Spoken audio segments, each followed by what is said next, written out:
Dalesha's Life. Hey guys, welcome back to Dalesha's Life. Hello. I'm Manny, she's Dalesha, in case you're new here. You want to speak up for them? I'm Manny and she's Dalesha, in case you're new here. Today what we're going to talk to you guys about, we've been talking about this for a while, and we kind of want some opinions, want some thoughts on the matter. We're thinking about the possibility of having a baby, as you probably have inferred from the title of this video. I don't know. So we've been talking about it for a while. I've been the main one. I had to kind of get him on board because he wants to keep me all to himself. I mean, wouldn't you guys want to keep me? Okay. Anyway. So yeah, I had to kind of get him on board about it. I feel like you're really close to me. I just want to be in frame. I don't want to get left out here. Okay. Jesus. So yeah, I had to get him on board about that. But I don't want to have it like I'm still young. But I don't want to be like close to 40 either, having kids. I think what she meant to say is that we're still young. Okay. No. Anyway. Go on. Jinx. So here in the near future, we've been talking about off and on about planning to have a little one. We don't want a house full. We just want one. That's what we're thinking right now. I mean, maybe down the line it may change, but I think one is what we would like to have, that and a dog. Minus the picket fence, because we don't want to live in a house. For living in a condo. I would say, yeah, it's not necessarily she got me on board. It's crossed my mind before. I don't mind having a little boy or a little girl. None of the two bother me at all. I like the idea. But I feel like you have to be at a point where you're settled. Not just in a relationship, but I mean with life. You know, if you're 18 and you're having a kid, okay, fine. Maybe you wanted to, maybe a mistake happened. But if we're all being honest with ourselves, 18-year-olds don't usually know what they want with life. They don't have it together. They don't know what they want with life. They're still kids. I know. We say you can vote, you can go to war, I get it. You can buy cigarettes. Or is that 16? No. Well, I think it's 16. But again, I mean, we get all those things. But on the other hand, we also know that an 18-year-old is not an adult yet. They have a lot to learn still. They're still young. They don't have a job. That's a different topic. But go ahead. Oh boy, maybe that's for the next video. I would say that we're financially stable. We're not in any of those kind of issues. We're not in a rut. No, not in the slightest. But it's just a matter of... Well, we're in a one-bedroom. So we would move to a two-bedroom. Yeah. Obviously, don't worry about that, guys. We're not going to... Well, we never gave y'all a house tour. But we're in a one-bedroom, and we have a living room. So, I mean, if anything ever were to happen, we would just have to convert the living room until we were able to move. Yeah, worst case scenario. But I mean, we would know 9 months in advance that the kid is coming, and I think that gives us plenty of time to get a new place. That could, but maybe nothing's on the market. Fine. So fair enough. That's what I'm saying. Like, if anything happens, like he just said, accidents happen, which we have, been pretty cautious. We actually want to plan it out and.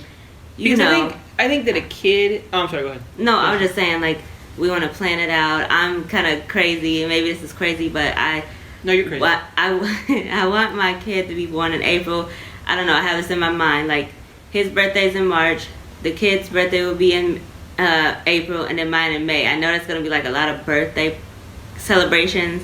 But, of course, the kid will be most important because we already had our celebrations. We don't have to do anything big.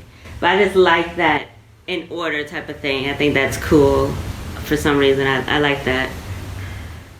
And that way we won't have to worry about forgetting our kid's birthday because it's in between our birthdays. So anyway, I think she is crazy and ridiculous. When's your birthday, son? When's your birthday? I don't remember. Anyway, no, but to me that might be crazy. It is crazy. No, whatever. No, there's no might about it. At least I'm planning. I think to me it's about you gotta plan. But one more thing. I'll wait my turn. I just don't want to be hot in the summer either. Like, being big and pregnant and miserable in the summer and all the time. See, that makes me think she's looking at the wrong. Anyway, Anyway. My points now. You talked enough. Whatever. I think okay, a kid is, like I said, I think that a child, your own kid, deserves every bit that you can give him or her. So I think that it's incumbent upon the parents to get to a point in their life where they can, not just that they can, but that they want to. No, and that they want to dedicate or be willing to dedicate all of themselves to the kid. It's easy to say, oh, when this baby comes, I'm going to stop doing this, and this, and this. No, more than likely you're probably not. If you're used to doing X, Y, and Z, a kid's not going to make you change certain things. Okay, you're going to have to do. I can't do this because I have to feed the child. I got to change his diaper. I get it. Well, okay, but in other cases, give an example. Well, an 18-year-old or 19-year-old loves to go clubbing, let's say, nonstop, go party and all those type of things. Or hang out with their friends. Right, just because the kid comes, it doesn't mean that they're going to not want to go to the club. I know, and somebody else will say, fine, a 30-year-old, it's not that the 30-year-old doesn't have other things that he wants to do instead of take care of the kid. Yes, I know that, but it's a little bit different. I think that an 18-year-old doesn't have the discipline, the maturity yet. If he has an aunt or an uncle or somebody who can pawn the kid off on, they will just so they can go. Or a mom. Or a mom, whatever. He's an aunt and uncle, so I'm just like... Whatever, right, you're right. But I think you get to a point where, first of all, I don't do any of those type of things. I don't go partying, I don't do things like that. Yeah, that's not our thing. But I think that when the kid comes, I look forward to... spending every moment and watching the kid grow. And I know that I'm going to need some adult time. I get that. I'm going to need to be around, and I'm fully aware of that. But I love the idea of, let's say, picking my kid up from school, walking him to school when he's little and he still lets me, obviously. Sitting with him and helping him or her learn things. Let's say, teach him how to do different things, play with blocks, and help him think. Those kind of things. I love doing. To me, that sounds super exciting. I can't wait to do that. That and then taking trips and like to the museum or I can't wait for my kid to ask me questions so I can give him answers and help him think things through, or her. I'm just saying him as a generality. I really don't care if it's a boy or girl. You see how he does? You see that? I don't care if it's a boy or girl. I'd be happy with either or. But I think so. We're pretty much there. But I just feel like there are certain things. I think in our case, maybe I'm wrong. But I think that we have a few things left that we really want to try. We really want to do. These are, just you say, dreams or whatever of ours that we want to at least explore. And I think that. Or even take more trips before we have a third person to worry about. And I don't think that one person can say, well, okay, you guys owe it to yourselves to do this. No, I think we owe it to our kid. Because if we don't do those things, there's a possibility that we resent the child for us not being able to do those things and pursue those things that we always wanted to do. And I think that's not fair to the kid. And we don't want to be those people who pawns the kid onto the grandparents all the time. Never. Like, we want to enjoy our kid and not saying that, that we can't enjoy them if we pawn them off on their grandparent, but we don't, their grandparents, our parents or our grandparents, whoever, want to enjoy their life too. They don't want to be tied down with our kid. They already raised us, Yeah. So we want to make sure we have it as much together as possible, and maybe we'll find out after the fact that maybe there are some things that we don't have together, but, maybe it won't be such a big deal. And we can't be perfect. There are things that we're gonna have to learn like everybody else. We're gonna want time to ourselves every once in a while like everybody else. I mean, we know that. We're not saying, but it's just, I think the issue is kind of, if it were up to her, we'd have had the kid now. We would have had the kid years ago. Sometimes I get in my moments where I'm like, I would like to have a kid now, and I don't believe that I would feel upset if we had the kid now, but I don't want him to feel like upset or dang. I think I would be upset because I'd be upset with myself, because I know there are still things that I want to do, and I know that I haven't gotten those done yet, and I'm afraid, I just don't want to pass that or project that onto my kid, onto my son or my daughter, because, now that you're here, I gotta change your diaper so I can't go do what I really wanted to do. No, that's not fair. The kid's gonna sense that. He's gonna feel that, even if I don't tell him. Even if I do tell him when he's 3 months old, he's not gonna understand what I'm saying, but he is gonna understand, right? Well, maybe when he gets older and he starts seeing Dad, chugging back beers. Okay.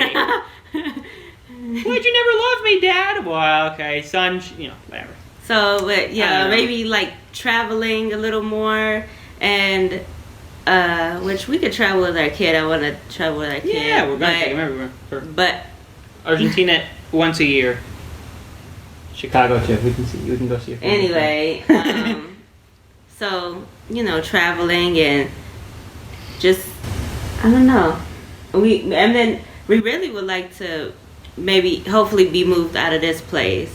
Like we like this place, but it's not. But a one bedroom's not for a kid. No, and I really like the layout of the Peoria 1 bedrooms or 2 bedrooms because it's like longer and I don't know the space is distributed differently. So it gives and and I feel like this place I don't know it's a lot of older people and I feel like we don't see a lot of little kids here. Maybe they come and visit our grandparents, but if we have a kid, it's gonna be crying and stuff. But at the Peoria one, there's a lot of different age ranges there. So and we saw kids there, and so I wouldn't feel like people would be complaining on the board or secretly like, those young parents. Yeah. So I think if we were to move, I would really like the Peoria one, but just as long as we move somewhere that has different age ranges that aren't just elderly people, so that they don't, they want to be retired and maybe not hearing that crying and everything all like that. So I don't blame them. So, not that I hope our kid's not gonna be a crybaby because I'm like, be quiet. No, if he is, we'll just take him to the adoption agency. Adoption agency. Adoption agency. I think they know what I meant to say, and you did too.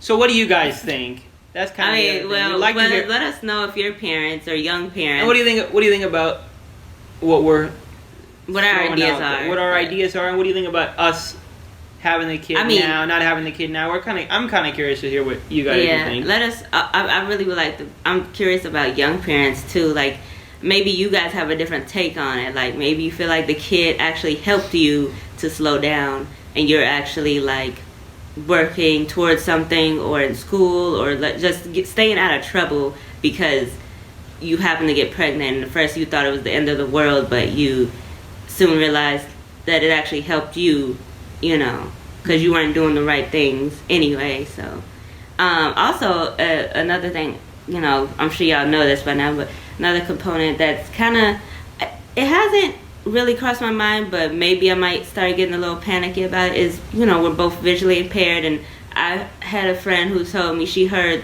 plenty of like scary stories about people trying to intervene because they feel like blind people can't be parents, or people with a disability. I feel like maybe blind. I don't know about people who are in wheelchairs or anything like that. I don't know if the social workers or anybody bothers them like that, but I know she said for sure a lot of visually impaired people have had struggles with when they have a kid that they're being watched like hawks, and so that's kind of nerve-wracking, but that hasn't really crossed my mind heavily, but maybe it will once we find out we're pregnant and I'm 7 months or 5 months and I'm like, oh wow, this is really about to happen, hopefully.